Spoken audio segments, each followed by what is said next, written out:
I'm Palestinian or from Palestine, how would that change your perspective? How would that change our dynamic? How would that change our relationship? And I say that because Palestinians are not these people who are far removed, from you or from anyone. Like, we have the same hopes and the same dreams. We have same aspirations. So many of us want to be doctors, want to be nurses, want to be lawyers, are going to school for PhDs. We're your next door neighbors. We're your coworkers and colleagues. We are your child's classmate and, childhood friend. And so when we think of the Palestinian person or Palestinians in general, these are people that are all around you. These are your best friends, your next door neighbors. These are people that you know, people that you run into on a daily basis. Welcome to Learning to Listen to Palestine, where stories come alive and hearts connect.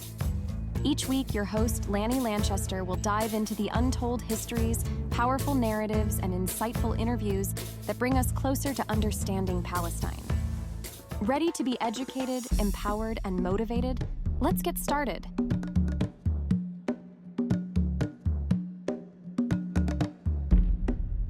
Welcome to Learning to Listen to Palestine. My name is Lanny Lanchester, and we are here on a journey. I'm taking you on my journey as I am learning to listen to Palestine. So this is the book that I've written recently that called Learning to Listen to Palestine, and it covers my journey as I have been listening to stories, doing some research, trying to understand what I am learning, and it has changed my outlook on the world. And a wonderful thing has happened is I have met a new friend. Her name is Mima, and she is Palestinian. And so she's going to come on in just a moment and tell us her story. But first, I want to show you one other resource. This is called The Book of Forgiving by Desmond Tutu.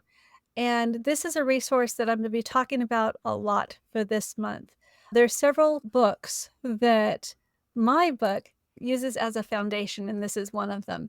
The Book of Forgiving is an amazing book because it gives hope. It gives hope for restoration and for healing.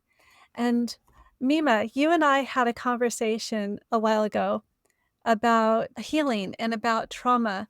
And it was such an amazing conversation. So I'm so happy to have you on today. Thank you for having me, Lani.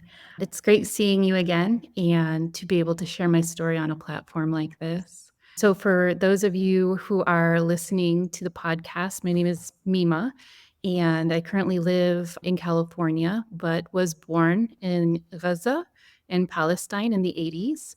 I have lived in the US for a fair majority of my life, but there has always been this unique balance of identity, of being tied to the land and being tied to the culture of my Palestinian ancestors and being from this place, but also trying to weave and navigate and integrate life here in the West. So, Mima, one of the things that was really interesting is your family. You have a beautiful family here in California now. Would you tell me about your family? Yes, of course. Interesting enough, I am not just Palestinian. I am also Irish and Native American from my mom's side. So back in the 80s, my mom and my dad met at university in the US in the Midwest.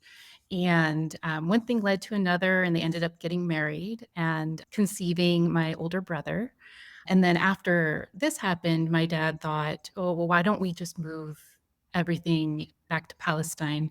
And my mom, not really knowing any better, said, yeah, of course, that sounds like a great idea. Let's do that. And so in the 80s, they uprooted and went to Palestine. And my mom was pregnant with me. And so that kind of begins my journey coming into the world. If it were up to my mom, she would have come back to the US to have me. But she reached a point in her pregnancy where there was some uprising happening in Palestine at the time. Flights were starting to be grounded. There were strict curfews that were in place. And then she was very pregnant. So when she had the chance to get on a plane, they said, no, we're not letting you on a plane. Oh, So my mom had to end up staying in Palestine and giving birth to me there. wow. And you have a daughter now too, right? I do. Yes, I have a daughter. She's 6.5 months. Oh, And congratulations. thank you. Thank you. What's really interesting about having a daughter is Growing up and even after leaving Palestine and coming back to the US, which I think we'll get into in a little bit here, I had such a tense relationship with my own mother. And it took me a while to come to terms and understand what happened in Palestine, like what her situation left her with, I would say, a diminished ability to parent and a diminished ability to provide me what I felt I needed as a child. And so, what's tied in with the story and part of this podcast that we've talked through is really coming to terms of healing and forgiveness and recognizing that my story with my own mother does not have to be my daughter's story with me. So you're trying to work your way through everything that you went through, your mom went through, your dad went through, in order to Yes. provide for a better life for your daughter. Yes, Oh, exactly. Yeah. that's an amazing thing. So tell me about your dad and what happened in Palestine with your dad. Wow, where do I start?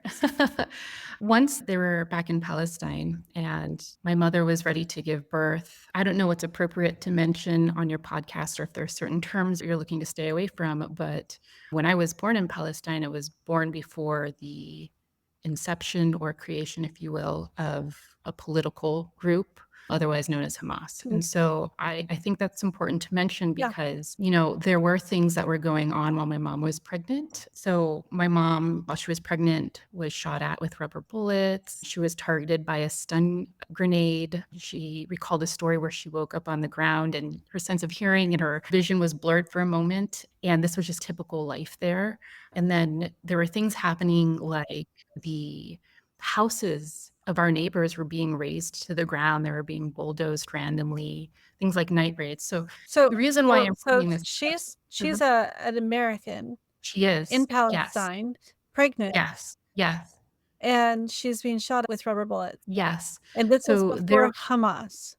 Yes. So I think it's important to mention that it was before Hamas because, this entity or this group is used a lot of times to justify things, but it's important to know that the genocide that's happening and the atrocities that are happening didn't start in October of 2023. Like they've been happening in the 80s when I was born and even before the 80s started. And it spared no one. My mom, if you looked at her, she's obviously not Palestinian. She's very light skinned. She has very red hair and green eyes. Mm. And she was very pregnant with me at the same time. So the rubber bullets were forms of crowd control. And although, one would think, oh, they're coated in rubber, they can't do that much damage. Rubber bullets have been known to be lethal, when fired in close proximity. So my mother, I had mentioned that she had tried to go back to the US, but they said, no, you're too pregnant. It was these events that she said, okay, this isn't right. And I don't want to give birth and bring a kid into this type of atmosphere. But she had to stay back and she had to give birth because they wouldn't let her on a plane. She, at that time, I think was about 7 or 8 months pregnant with me. So, to answer your question, what happened to my dad? My mother, actually, when she gave birth, shortly after, there was a night raid that happened, and my dad had been abducted in the middle of the night, which was a very common thing. And it still is common, but even back then in the 80s, before these political powers. So when you say abducted, does that mean Yes. arrested? Does that mean arrested with a charge or taken without a charge? Was there Taken without a charge. was there a reason why? Was he targeted for any reason? Because 'Cause he'd been in There's America as a student, right?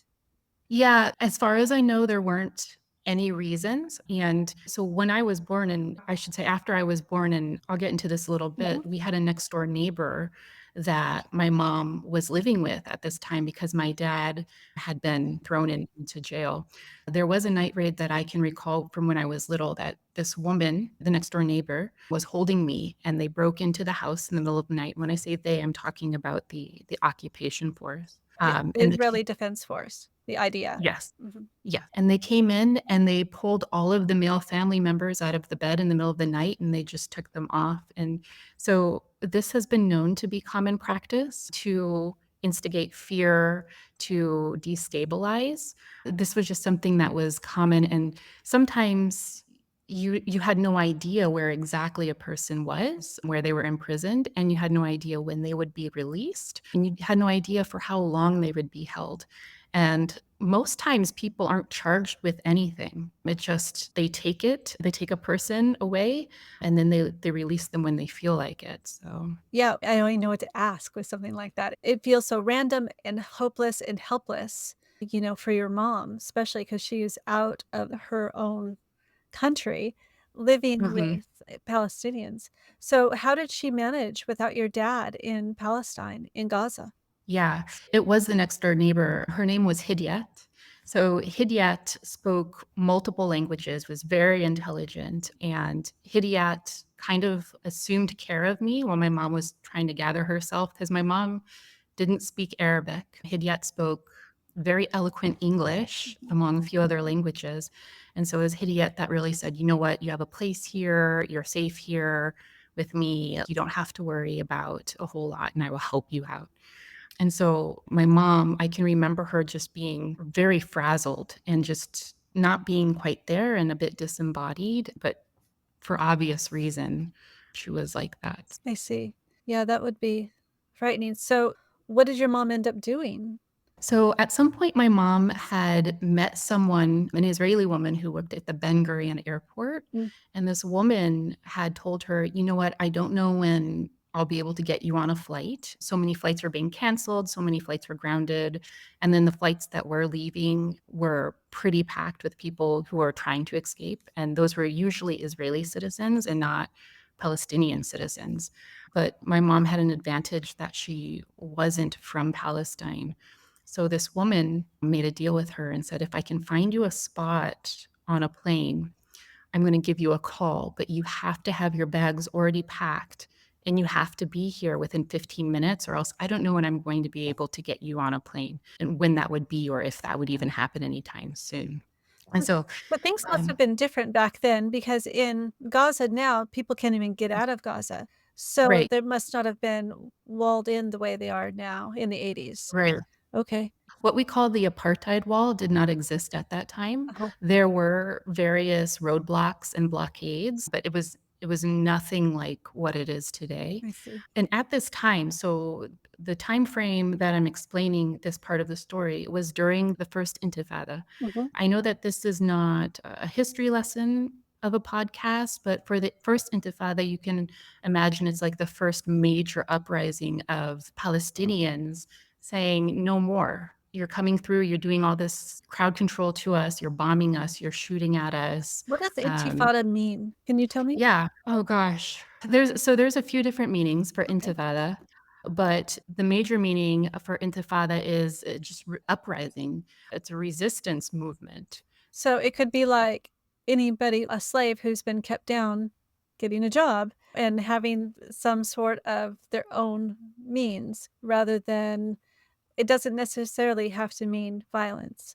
but it can. No, it could mean violence, but it's really about people trying to take back their rights, people trying to reclaim their voice, people trying to say, no more, like, we won't stand for this. I relate to Uh, that, trying to find my own voice. That's yeah. one of the reasons why I have a podcast and why I'm writing a book. It's like, it's so important to have your own voice.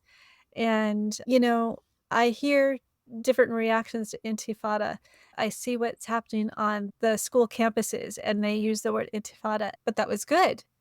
This isn't violence, this is a rising up. This is saying we're going to speak up for some people who have no voice, and Mhm. this is one of the reasons why I wanted to have the podcast so that I could help Palestinians have a voice that is heard to a wide audience. Thank you. Oh, thank you. Yeah, yeah, and so at this time, the first major uprising was occurring. My mom was trapped in the middle of all of this, and I don't know specifically and exactly how long my mom was waiting by the phone to get this phone call from this woman who worked as a flight agent at the Ben Gurion Airport. Mhm. I recall when we were talking about this story that she said that she had her bags packed for weeks. And I don't exactly know how long weeks were, how many weeks exactly.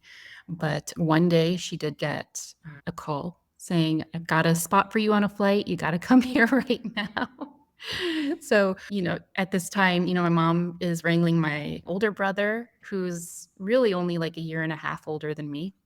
And she's wrangling me and she's wrangling these bags. And she got one of the next door neighbors to give her a ride to the airport.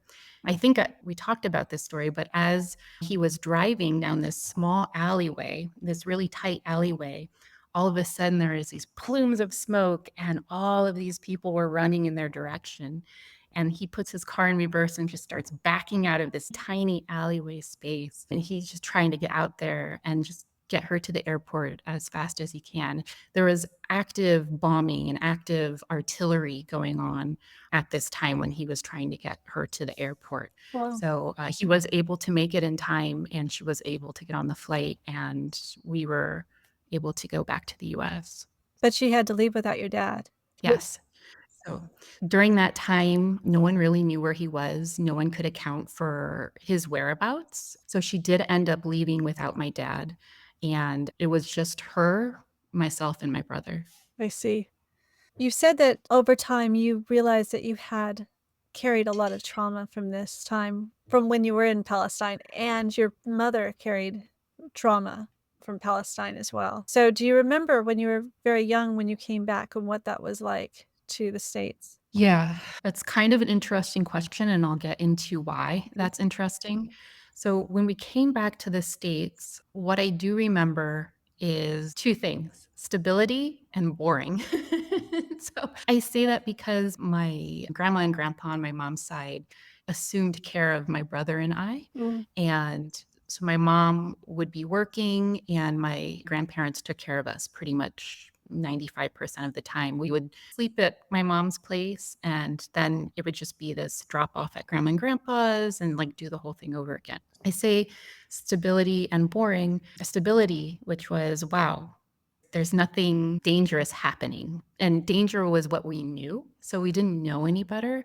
And I say boring because things were so predictable. We didn't have to try to account for things that weren't going to happen or that were maybe going to happen and maybe didn't happen, if you know what I mean. Uh-huh. That makes sense. So I would say that life with my grandparents was really good, but we weren't with them for very long.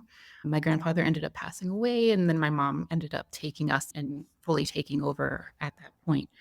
But the other thing of why I said this is an interesting question is from the point of my grandfather passing away and fast forward in time to my teenage years, I have very little memory of pretty much anything. I have very little memory of milestones, of like achievements, of being in first grade or second grade or whatever. It was really an auspicious moment that we had talked about in 2017 that kind of sparked my realization of, whoa, I don't have almost any memories of a good majority and a good vastness of my childhood. And what is that and why? Oh, yeah, Um, tell us that story. It's an amazing story. yeah, at the tail end of 2016, the start of 2017, in that time frame, I was at a friend's store in the Haight-Ashbury district of San Francisco. And so my friend owns a prominent crystal store. It's still there, and it's a very cool place to be. But I had gone in that day just to buy a couple of things. And as I was talking to her, she had gotten these big packages that were placed on her countertop, and she was using an X-Acto knife to cut them open. And I said, "Hey, what's in the box?" And she said, "Oh, these are straight from a private mine in Mexico." And I said, "Oh, okay." I said, "When you open that box, I'm going to reach my hand in, I'm going to grab something. Whatever I grab is the thing I'm going to buy." And she said, "Okay." So he opens this box and I reach in and I pull out this crystal, and it was in a strange way, like anatomically shaped like a human heart, with the valves coming out the sides in different angles, and like there was a point that was kind of like an aorta. And I'm like, oh my gosh. I was just like so intrigued with this crystal. And I was like, this is mine. And a few feet away from us was this older gentleman, white hair and the brightest blue eyes I've ever seen. He was a little bit on the thicker side and he's smiling in our direction. And he comes up to us and he comes up to me and he said, "Can I see that crystal?" And I was very hesitant because I didn't know who this guy was, and in my mind, I thought, "Oh, is he trying to take this?" But I said, "Sure." And so I put the crystal in his hand, and he's looking at it, and he's inspecting it for a couple moments, and then he goes, "Yep, that's for you." And I looked at him, and I was like, "What do you mean? How do you know? How do you know that?" And he said, "Well, here, let's do an experiment." And he said, I want you to hold out your left hand, and I'm going to put the crystal in your left hand. And he said, I want you to hold out your right arm like this. And he said, I'm going to push down on your right arm and I want you to resist. I don't want you to let me push your arm down. I said, okay. And so he's putting all his weight on my arm and it's not budging. It's not doing anything. And he said, okay, now I want you to hand me the crystal and I want you to put your right arm out again. And I want you to resist. Don't let me push your arm down. And so as he pushes, my arm goes straight down very easily. And I was resisting with all of my strength. And I said, what was that? And he said, that means that the crystal's for you.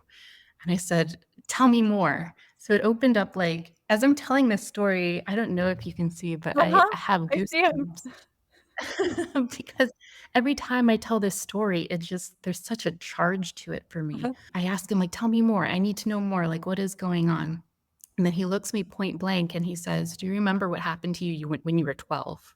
And I took a moment and then I realized, no, I don't. And then he said, do you remember what your parents did to you when you were 12? And I said, no. And then I started trailing back. Okay, 11, 10, 9, 8, like just trailing back, like, where do I remember? Where does this break start? Where does this break stop? And then I realized that the only instances that I could pinpoint were fragments of traumatic instances. And there wasn't anything in between those. There wasn't happy moments or like milestones, like I mentioned. There wasn't childhood memories of playing sports or like nothing like that. It was like being in a hallway and all the lights are turned off. And you know you're there, you know you're in a space, but you can't see where the doorways are. You can't see the window, like you can't see anything. And I looked at him and I said, like, holy crap. And I said, do you know me? And I'm quoting him exactly. He said, even if you lose this crystal, you will still remember in time. And I said, okay. And so I tried getting more information out of him. And he was making his way to the door. So I would intercept him and block him. And I asked him, can I get your email? He said, I don't have an email. I said, okay, can I get your phone number? He said, I don't have a phone. And so I said, okay, what is your name? And he took a moment and he took a step back and he smiled and he looked at me and he said, they call me Tom. And I was like, oh, the goosebumps, funny, because when he said that, I had this immediate, like a whole bodily sensation of familiarity. Like when you recognize a person, like when you remember a person and I didn't know this person. And then the way he answered was, they call me Tom, not my name is Tom. Uh-huh. And so when I had this bodily experience of remembering, I looked at him and he noticed and he smiled at me because he noticed that I was remembering something. And so it was just like the most auspicious moment. And I call it that because it was that very moment in which it created an access in my life of which I could pivot. And before then, I was just going straight forward, didn't know what really my purpose was. I was grasping for a purpose. But this gave me so many angles at which I could go down and so many trajectories to explore. He did end up leaving, and I asked the shop owner, my friend, I was like, "Do you know who that was?" She's like, "I have no idea what that was." But because of him, I thought, "Okay, I have such a lapse in memory." I started fearing that maybe I had, like, early onset Alzheimer's or something. So I started going to specialists, Nothing was wrong with my brain. Nothing was wrong with me medical wise that anyone could find. Therapist, psychologist, nothing was wrong that they could find, I should say. And then I was really wanting answers and really, really just wanting to remember. So I ended up going to a regression hypnotherapist and even a shaman. I was desperate. And then the regression hypnotherapist couldn't get anywhere with me. And this wasn't someone who was inexperienced, it was someone who was very experienced, came highly Mhm. recommended. And the shaman and the hypnotherapist said the same thing, because they both tried to help me access these memories. And they both said, your psyche or your body is blocking you from remembering this. And when it's time for you to remember, you'll remember, but now is not exactly the time. And me being a little bit hard headed, I didn't want to accept that answer. So I was trying to think of any other way that would help me remember and any kind of a way that would help me get there quickly instead of, having to do years of therapy to unlock something. Mhm. So around this time frame, I was invited by a colleague and a friend that I worked with to sit in an indigenous medicine ceremony. And I said, sure. And I had no idea what to expect. And as this ceremony was getting closer and closer, the week before I was supposed to sit in this ceremony, I had a medical event. And what had happened was I started profusely bleeding in a way that was very abnormal. And I thought, oh, you know what? It's just something's a little off, but nothing's wrong. And then it was almost a week. So I was almost a whole week of feeling this. But then, I was really pale. I was really lethargic. I was still bleeding profusely. And then I started experiencing debilitating pain. And so Oh, at that point, I was like, okay, something is happening and I should probably get this checked out. But it was so painful that I ended up deciding I'm going to go to the ER. And I was crawling to the ER at one point. There was no one in there to receive anyone to the ER. So I crawled mm, into the ER and I said, I need to be seen. And I was there for a number of hours. They did scans and blood work and tests and all of the things.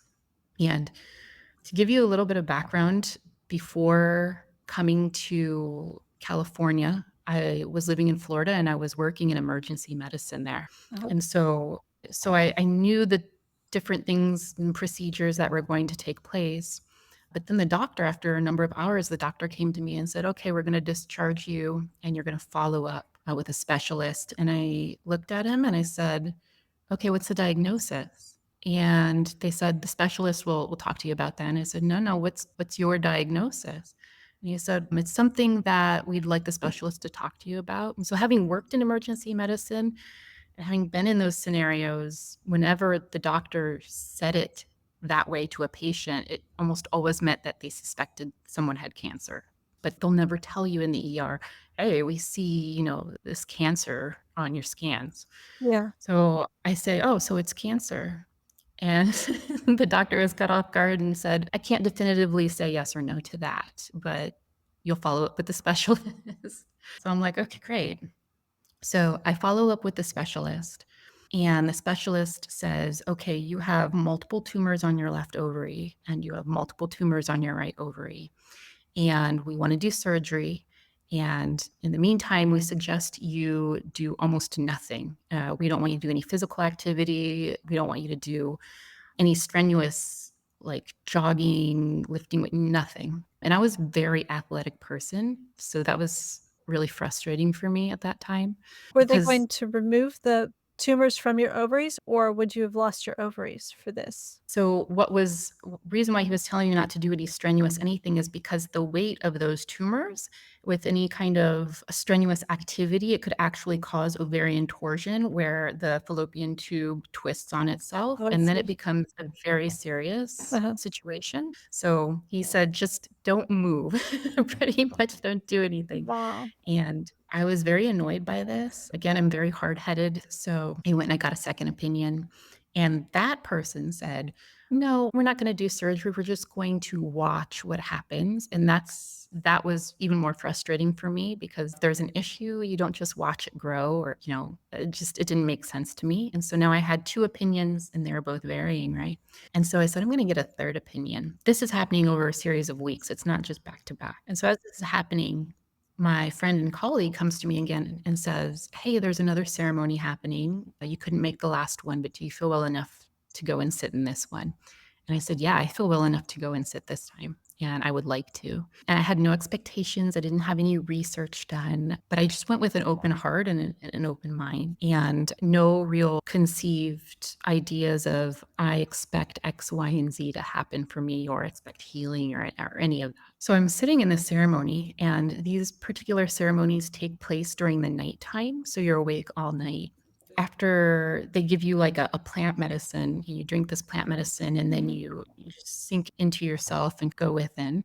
When I started feeling like the medicine working, the way I can describe it is I felt this buzzing, like vibrating all through my body, especially through my neck and my throat and my head. And then I just felt this abject grief, like this profound grief. And it was just so overcoming. And I sobbed and cried and like bawled, and I did this for 6 hours straight. I was just crying and crying and crying, and it was a private ceremony, but not private where it was just me, there were other people there as well. So as I'm, like, sobbing, I can hear other people, like, being affected by what I'm going through, and it didn't let up for 6 hours straight. About 4 hours into this emotional outpour, I realized that it was no longer my own personal grief that I was letting out, but it was something that was like the best way I can describe it is a grief that was like a collective grief that was coming from the outside of me, but coming through my heart space where I was feeling it in my body and in my heart. And I was just grieving for, I don't know if it was like a collective or if it was like a lineage thing, but it was just so intense. And so once about 6 hours rolled around and I was crying for 6 hours, at some point it just let up and I just went, and when I did that, I heard the entire room, all the people in the room were like, "Oh, thank God." And when I heard that chain reaction, I started giggling. And as I'm giggling, people are a little confused and then they start giggling and we're all giggling and we're all just like breathing and giggling. And it was intense and incredible at the same time. And I felt so light. I felt like 1,000 pounds had been lifted off of me. And even the next few days after sitting in that session, I felt like I was gliding, like my feet never were really touching the floor. I felt weightless. And I had people that came up to me after the ceremony concluded asking, "What were you going through? What was happening?" And all I could say was the most profound grief. I couldn't explain anything other than that. And I walked away from that ceremony thinking, "What was that? Like, what came out of me? What was that?" And so, anyhow, fast forward, I'm going to go get this 3rd opinion from a new doctor, and the doctor gives me a little bit of attitude. She was like, "Who'd you go see? Like, where'd you get these scans done?" Because she had her own scans done, and she said, "These don't even match. Did you have some kind of surgery? Did you have some kind of medical intervention?" And I said, "No, why?" And she said, "Because you have no tumors on your left ovary and the tumors on your right ovary have shrunk in size." I said, "What did you do?" And in that moment, biggest goosebumps right now, but I was like, "Oh, the grief." And I was really sold after that. And I said, "There's something to this." And so became very dedicated to sitting with this particular medicine and even a particular tribe at some point in the Amazon. Uh-huh. And so, yeah, so to bring this back around to the story of, my coming to this world and, being born in Palestine, being Palestinian, my goal was to remember, right? And so I started little by little remembering things from childhood that once I remembered them, it was almost weird that I had forgotten them in the first place. It was almost as if the memory was always there on the edge of my mind, but that there was like a curtain in front of it.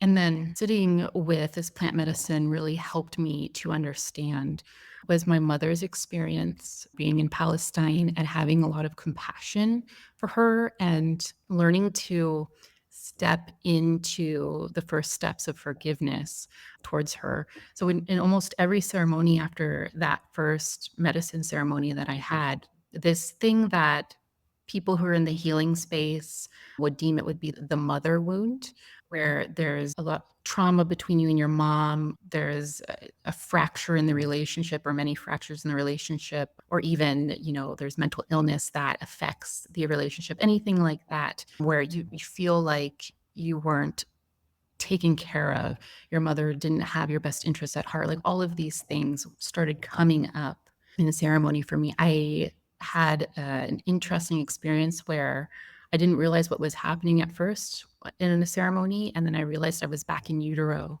literally in utero when my mom was carrying me. And just, it was showing me like, look, you have all of these things that you're blaming your mother for. Like, you didn't take care of me. You didn't give me the love I deserved. You didn't do X, Y, and Z for me. But look at this from your mother's perspective. And so what this medicine was doing was it was taking me back to my mother being in Palestine and showing me her surroundings and saying, look what she had to deal with. Like, of course she wasn't thinking about you. Like, she was trying to survive. And it really changed my perspective, and it really made me realize it's not about me. There's so much more than just me in this story.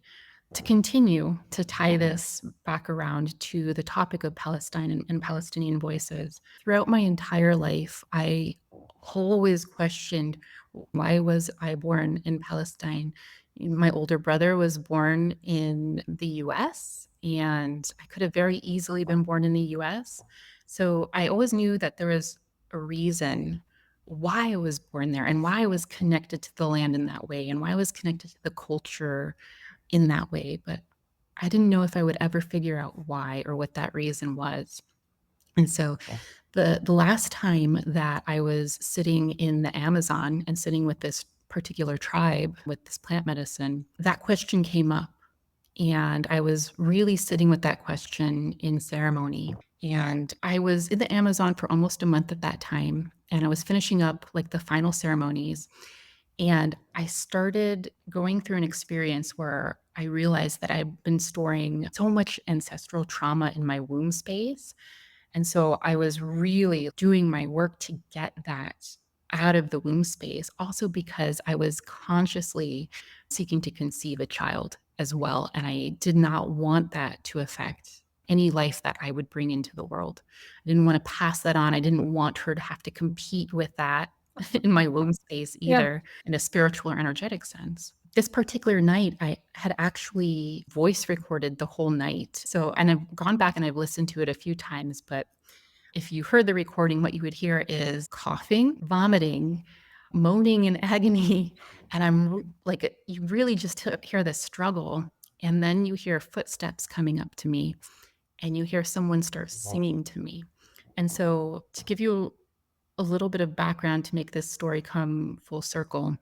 So this particular tribe that I sit with, they work with indigenous plants that are native to the Amazon, and they regard these plants as allies and as ancestors. They believe that these plants teach them modalities and songs of healing if they're able to work with this plant long enough to gain its trust and create a relationship with this plant. So when called a maestro or a maestra, really a medicine person that's been training their whole lives to work with medicine in this way, sits in front of you, they scan your body, in your energetic body, and they see where these blockages, traumas, or disconnections are happening in your energetic body.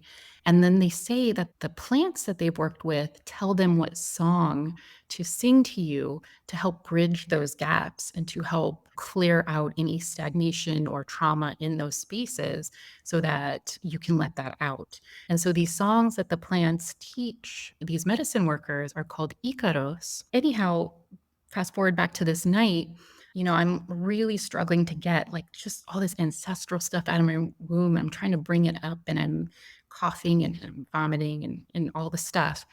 And a facilitator walks up and he sits in front of me and he starts singing an Ikaro to me. And as he's singing this Ikaro, I can feel things dislodging like from my womb and coming up, and I'm vomiting them out. But in that moment, I'm having an experience, a very vivid experience. And I see that it's an aerial view over Gaza in Palestine, over Gaza, as you would Mhm. say it and with a Western accent. And it's nighttime in this vision. And you can see like all the lights of like certain buildings and structures lit up. And for those who are listening that maybe don't know, there is a call to prayer that happens. It's projected out over the city and it's called the Adhan, and you can hear it from miles away. And it's a call for you to stop what you're doing, drop what you're doing, and then get ready to go pray. And so, in this vision that I'm having, as I'm letting all this stuff out, the Adhan starts happening over this aerial view of Gaza. But instead of the Adhan, instead of being in Arabic, it is an Icaro that's being sent out over the entirety of Gaza, and I'm sitting there in that moment, and I have the answer to this lifelong question: why Palestine? Like, why was I born there? And when I asked for clarity in that moment, as I'm having that experience, the answer was you needed to be removed from the chaos to be able to work on the healing. You needed to be removed from there to be here in the Amazon at this moment to be able to start the healing, to be able to clear the ancestral line and the familial line. And then it made total sense to me. I was like, okay. But This is you carried enough trauma that you can understand the trauma too. yes. That's amazing. Yeah. I always believe that God doesn't waste any hurt, that he will use it for good in some way. And I see this in you. I just see this beautiful person who has this calling towards healing. And this is amazing because I wanted to start this podcast on the right foot. I mean, we're in the middle of horrible things happening right now, but I wanna have hope. Otherwise, what's Mhm. the point, right? And I do. I see so much hope in your story, and the book of forgiving has have I gave you this book. Did you get a chance to get into it at And all? not yet because I have been reading your book, an almost 3-year book. Oh, So thank you. I started with that first. Oh, wonderful. Like what you hear so far? Make sure you never miss an episode show by clicking the subscribe button now. Don't forget to check out Lanny's book, Learning to Listen to Palestine. Now back to the show. Well, I'm gonna read you something that I found, and I think that this is something that we as human beings need to know, and it relates so much to what you're saying, how we are all connected. In some ways, even the plants, we are all connected. And I teach biology, and I find out, and it's very clinical, science and all these individual facts. But if you really look at it, you see that we are knit together, the plants, the animals, the environment, and what I do will eventually affect everything. And we want to be people who brings healing to each other. This was something Desmond Tutu wrote. He said, I would like to share with you two simple truths. There is nothing that cannot be forgiven. There is no one undeserving of forgiveness. When you can see and understand that we're all bound to one another, whether by birth, by circumstance, or simply by shared humanity, then you will know this to be true. I have often said that in South Africa, there would have been no future without forgiveness. Our rage and our quest for revenge would have been our destruction. This is true for us individually as it is for us globally. So I'm so delighted to hear your story and what you have brought and taught us in this moment. And I can see that your path is of healing and hope that you're going to bring in. And I believe it's going to be in Gaza. I believe that, and you have to teach me how to pronounce Gaza right properly at some point because it's a different place. Where is that? It's like, is it back here? It's in the throat. Gaza. We'll Gaza. Gaza. Well, we'll work on it. I need help. I need help with my Arabic. I can say my polite words pretty well, but it's a challenge for sure. It can be a strange sound if you don't practice it, like, if it's not part of your speech when you're young, I think, so There's something about it, though, when somebody says Gaza properly, It's really beautiful, but me, I say it, I just sound awkward. Lonnie, do you know that the word gauze comes from Gaza? Really? You know, to, like, wrap your wounds comes No. from that name. So, Oh, that's interesting. How did that happen? Do you know that no, I don't know. that's so interesting thing to look up and or to learn. Somehow, if we ask for it, the information will come to us, right? At this point. So, are there any books or films or anything that you would like to recommend for people to learn about Gaza and to learn about Yeah. Palestine? Yes, there are a few, and I think what I'll do is I'll categorize them in movies or documentaries you can watch or actual books that you can buy. I'm going to send you a PDF for one of the books that you can distribute free instead Okay. of buying the book. Personally, I like to have a physical copy in my hand, but some people don't. So, one of the books that I highly recommend would be The 100 Years' War on Palestine by Rashid. This one is very popular. It's easy to find. You won't have an issue finding that one. The second one that I would highly recommend would be The Ethnic Cleansing of Palestine by Ilan Pappé. Elon is Ilan, just in case whoever's listening to this podcast might wanna search with the name. That will be in the show notes, and actually, that is one of the there are 3 pillars to my book, and Mhm, it's Desmond Tutu's book, Elon Poppy's mhm. book, The Ethnic Cleansing, and there's a 3rd, but go ahead. The third resource that I wanna give is it's called The Way to Spring.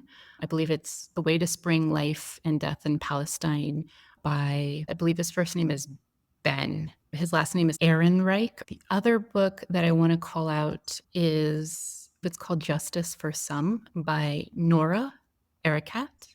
So Nora has been in the vouching for Palestinian space for as long as I can remember and fighting for Palestinian rights for as long as I can remember. And the way that she writes is very clear and to the point. So I highly recommend that if you're really getting into Palestine and learning about what's going on. And then there is a book by Noam Chomsky and Elon Pape. Both of them co-wrote the book, and I think it's called On Palestine. And so that one's also a pretty popular book, and it's shorter, compared to like the 100-Year War and all of that, it is a shorter book. You won't get as much information as you will from the first couple of recommendations, but I do recommend that one. If you've read through some of the first few that I've mentioned, then you can go read that one. In terms of documentaries and movies, there are so many documentaries, but I want to nail it down. Now, there is one called Five Broken I was Cameras. gonna ask you if you've seen 5 Broken Cameras. That one made me cry. I had to watch it Mhm. twice, and it is available on Amazon and Netflix and YouTube. It's available free in several places. Excellent movie. It was amazing to watch lives get saved with a camera. Let me see. There's one called Gaza Fights for Freedom. I'm not sure where you can watch that one. I don't know that it's on Netflix. I can't remember where I saw it. But, most people have Netflix nowadays. It's not so much a documentary as it is a depiction of someone's life during the Nakba, which is Farha, Farha, and that one is on Netflix. You And can can you tell stream. people most of the listeners don't know what Nakba means? Yeah, Nakba means a catastrophe. In the late 1940s, there was the catastrophe where Palestinians were forcibly removed from their lands and their homes and their ancestral places, really, And most and Americans forced. have heard of it, but we know of it as a different name. We know of it Mhm. as the Israeli War of Independence, but Mm, it is really just looking from a very narrow view. And what's so interesting about Elon Poppy's book is that Elon Poppy is an Israeli citizen, and he uh-huh. grew up Israeli, and he grew up in Israeli schools, which, as he explained later, they're segregated. So he didn't grow up with any Palestinians. And he served in the IDF, he served in the 1973 war, but when he was older and he started studying history, and he looked at original documents from 1948 and started hearing the stories of the Nakba. He didn't hear the word Nakba until he was in college and living in England, as I understand. Wow. Isn't that Yeah. amazing? Yeah. Yeah. So, there's a lot that is buried information that's really you have to be intentional to learn to listen to Palestine, and that's one of the things that I wanna bring out is we have to seek out to know somebody, to talk to somebody, and Mima, I'm so very grateful that you were willing to meet with me and to tell me your story, and as soon as I met you, I realized, "Oh, I have a friend," and I'm so grateful for that, and that's what we need to do is build friendships because we are all connected. We all do affect each other, and when somebody hurts, it hurts all of us in some way, and we Mhm. have to learn to listen to each other in order to heal. What message would you like to share with the global community about Palestine and its people? That was the last question that we thought we wanted to ask. Is there anything that you would want to share with the global community about Palestine before we go? Yeah. To preface what I would like to share would be first, I want to say thank you to anyone who is listening for this long and has made it to the end of the podcast. Hopefully, my story was relatable in a way that, you can see parts of your life or parts of who you are as a person and parts of my own story. And with that being said, when we talk about Palestinians, a lot of people will think, oh, those are people who are so far removed. They're in a completely different part of the world that is nowhere close to me. They have different mentalities, stereotypes, and, all this stuff. What I want to say is that if you sat next to me on a bus or sat next to me in a cafe and we striked up a conversation, you would have no idea that I'm a Palestinian. And perhaps I could become your best friend, right? And you would never know. And if I were to mention I'm Palestinian or from Palestine, how would that change your perspective? How would that change our dynamic? How would that change our relationship? And I say that because Palestinians are not these people who are far removed, from you or from anyone. Like we have the same hopes and the same dreams. We have same aspirations. So many of us want to be doctors, want to be nurses, want to be lawyers, are going to school for PhDs. We're your next door neighbors. We're your coworkers and colleagues. Like we are your child's classmate and, childhood friend. And so when we think of the Palestinian person or Palestinians in general, these are people that are all around you. These are your best friends, your next door neighbors. These are people that you know, people that you run into on a daily basis. And so I am able to articulate my own stories. And the reason why I say that is I hope that you can see that I'm just a normal person like you, whoever's listening, and that we aren't so far removed. And what I'd also really love to say is that with the atrocities that are happening and with everything that's going on in Palestine, it's so easy to look away. It's so easy to put blinders on. It's so easy to just log off and not have to look or be a part of what's happening. But I mean, as you mentioned, Lani, that really affects everyone. It's a ripple that is felt in an energetic sense. I guess what I would say is if you have the privilege to be able to look away, to be able to just turn your face or turn a blind eye or whatever, I would say please listen to us. Please listen to Palestinians, which again, your next door neighbors, your colleagues, your friends, because we have stories and we have wisdoms and we have parts of us that we'd like to share. And it would be immensely helpful if we could all come together and call for a ceasefire now. And I think that's a great place to end it. We need a ceasefire now. Thank you, Mhm. Mima. This is Learning to Listen to Palestine. I'm so grateful that you're here and listened to Mima and me, and I hope you will continue to join us and learn to listen to Palestine. Thank you for tuning in to this enriching episode of Learning to Listen to Palestine. I hope today's stories and insights touched your heart and opened your mind. If you found value in our conversation, please subscribe, leave a review, and share this podcast with friends and family. Your support helps us reach more listeners and foster a global community committed to understanding and peace. Don't forget to explore our book, Learning to Listen to Palestine. for a deeper dive into these poignant narratives. And if you're inspired to take action, join a local group or start one at your library to engage with Palestinian stories firsthand. See our show notes for inspiration. We'll be back next week with more profound stories and thoughtful discussions. Until then, remember to listen, learn, and build bridges. Keep the conversation going and stay connected. Thank you for being part of this journey.